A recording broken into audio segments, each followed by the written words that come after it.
There are thousands of ice bath installations in UK gyms right now, and across the wider category, most of them aren't being used or deployed properly. Sometimes the equipment is wrong, more often there's no program around it. I'm Phil Lerney, Head of Science and Performance at Brass Monkey.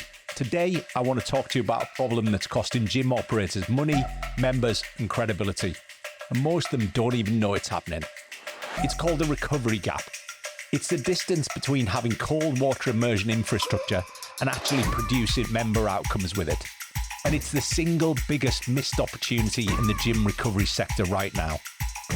By the end of this video, you will understand why most gym ice baths are underperforming, what the science says about why that happens, and what it actually takes to close that gap. Here's what's happening.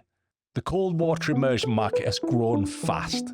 Consumer hype and enthusiasm ran way ahead of commercial readiness. Operators saw demand. Members asking for ice baths, social media driving interest, trend reports naming cold as the next big thing in wellness. So they sourced and they installed equipment. Think about it this way. No gym would install a squat rack, put it in a room with no coach, no program, no progression, and then wonder why members stop using it after week one. That's exactly what happened with cold water immersion across most of the UK market. Equipment without a program is furniture. Right now, a lot of gym recovery spaces are furnished, but they're not functional. The result is dead square footage. Members tried it once, the novelty wore off, and the recovery space became the room people walked past on the way to the changing room. The operator is left with a capital investment that isn't generating returns, isn't improving retention, and isn't doing what it was bought to do. This isn't the operator's fault. This is a category failure. The industry sold cold water immersion as a product when it should have been sold as a program with outcomes. Let me explain why this matters physiologically. The science is very clear.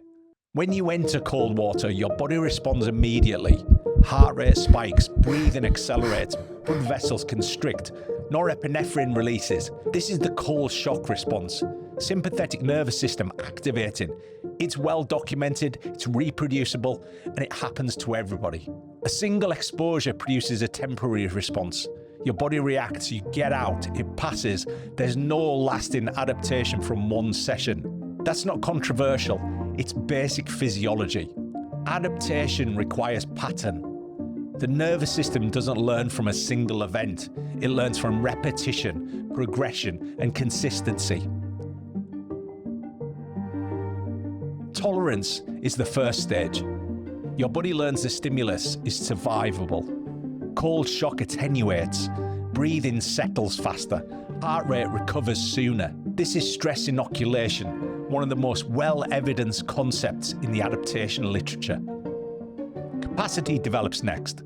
With consistent, progressive exposure, the body builds reserve, vascular efficiency improves, metabolic adaptation begins.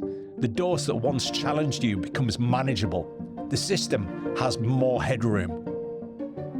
And then, regulation. The speed and quality of return to baseline.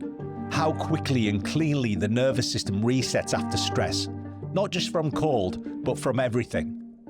Regulation as a lasting outcome.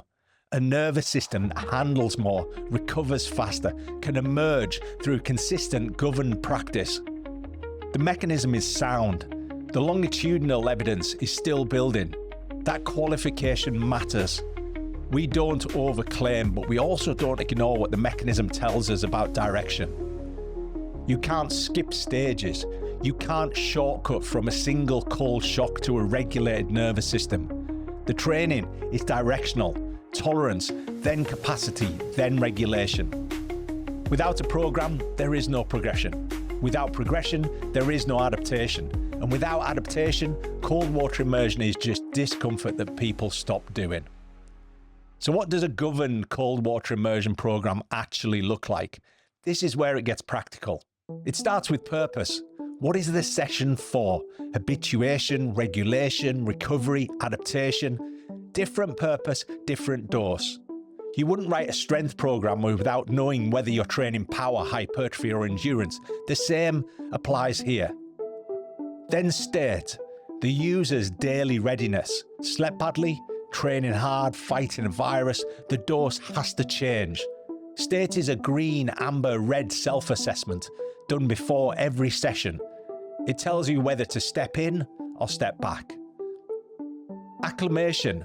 The user's training history. A first-timer and an adapted user need different baths. Geometry. How the body sits in the water. Position, depth, contact area. These change the dose at the same temperature. Response. What's actually happening to the user during the session? Breathing rate, calmness of exit, rewarming pattern. The dose is read in real time, not assumed from the clock. And finally, time. Time is the last variable, not the first. It falls out of the other 5. The category got this backwards. 3 minutes at 6 degrees is not a program. It's a guess on Instagram. Trained staff matter. The person supervising a cold water session needs to understand dose response, contraindications, and how to progress members safely. This isn't lifeguarding, it's the facilitation of a training modality, as it should be for any training modality. And there's a feedback loop. Are members progressing? Is the data showing adaptation? Are they coming back? A governed program measures outcomes, not just participation. This is the difference between a gym that has an ice bath and a gym that has a readiness program. This is why, at Brass Monkey, I've helped clarify the science and why the cold standard exists, to help make readiness an outcome for members, for all users. The cold standard rests on 3 pillars: infrastructure, governance, and science. All 3 present, or the standard at any gym or venue is not met. Infrastructure is the physical system. The ice bath is the front end. Commercial grade kit, a connected platform. Halo shipped on every unit. Install, UK support, the supplies that make it run. The kit must do what it is supposed to. Every day at temperature, remote monitored. Governance is how that system is managed. The 3 deployment lenses. The structured handover, the SLAs in writing, the operator and PT training, member dosing advice and safety remote monitoring. This is the operational layer that turns infrastructure into a service. Science is the evidence base. Cold water immersion is treated as powerful nervous system training equipment, not a wellness amenity. Tolerance, capacity, readiness as a dosing model. A 4-year research partnership with Coventry University. Every science claim that exists is graded. What's proven is stated as fact. What's emerging is qualified. What's speculative is just not claimed. Anyone in this market can sell you cold water. Nobody else governs what happens after install. That's the Brass Monkey difference. So why now? The Global Wellness Summit's 2026 Trends Report names neuro wellness as a new category. And ready is the new well, as the headline trend defining the next decade. The same report names gyms as the natural infrastructure layer for it. 3 independent forces: the over-optimization backlash, the rise of neuro wellness, and readiness as the next wellness frontier, all converging on the same conclusion at the same time. That's a category reformation that Brass Monkey are helping to drive. The operators who put a governed system in over the next 12 months will set the regional bar. The ones who don't will be retrofitting in 28.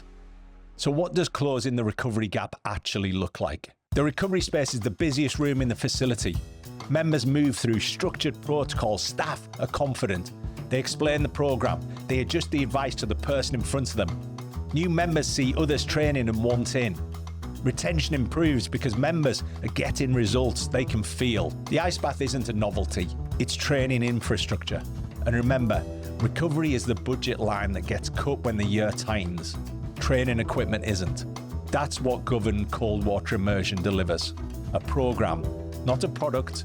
Infrastructure, not furniture. Members come back to the things they get results from. If your ice bath is gathering dust, or if you're about to install one, start with the standard. The equipment is only as good as the program around it.